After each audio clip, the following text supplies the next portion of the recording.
G'day and welcome to Wine Week. I'm Danny. And I'm Brad. And Brad, you need a drink, so yes, what are we going to look at this week? I'm going to start with a big Barossa shiraz this week to get us in the mood. It's nice and chilly down here. So this is a Thorn Clark Shopfire Barossa shiraz from the 2005 vintage.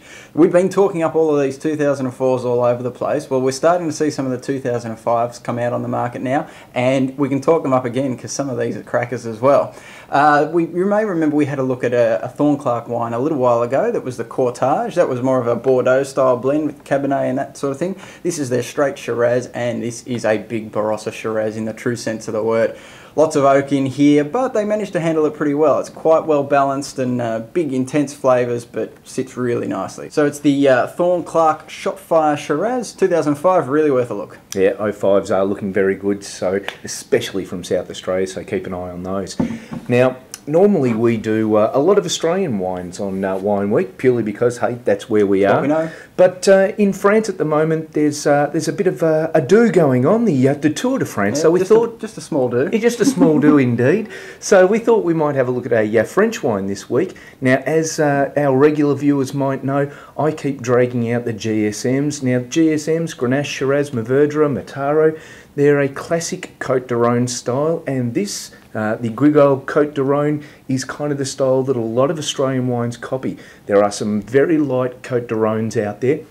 This one's a little bit more meaty. It's kind of sits somewhere between a very light French style and a New World heavier style. Sits a little bit there in the middle, and at $20 odd a bottle for this, it's extremely good value and extremely good drinking. Kind of cherry sort of notes in there, a little bit of meatiness, a little bit of leather, quite a reasonable amount of oak. It's really, really good. I love this wine. We go through a fair bit of it when we're not drinking Australian GSMs, so have a look at it, the Grigol Côte de Rhône. Yeah, a good way to entry-level French wine to get into. I'm going to finish this week with a premium wine this week, which is a Chardonnay. This definitely goes into the premium Chardonnay category, but you don't pay as much for it as some of them. This is the Devil's Lair Margret River Chardonnay from 2005. Devil's Lair have been sneaking under the radar a little bit in the sense that a lot of the other Margret River wineries get a fair bit more publicity, but these guys have been doing some great stuff, mainly with their Chardonnay and their Cabernet as well. This is a fantastic example of Chardonnay, really well balanced, good use of oak, nice acidity and everything in harmony there, really good intensity of flavour, but it comes in at around $30 at a lot of bottle shops, which is outstanding value when you think of a lot of the top-end Margret River Chardonnays are normally about $50 mark. So, you know, it's almost half the price of them.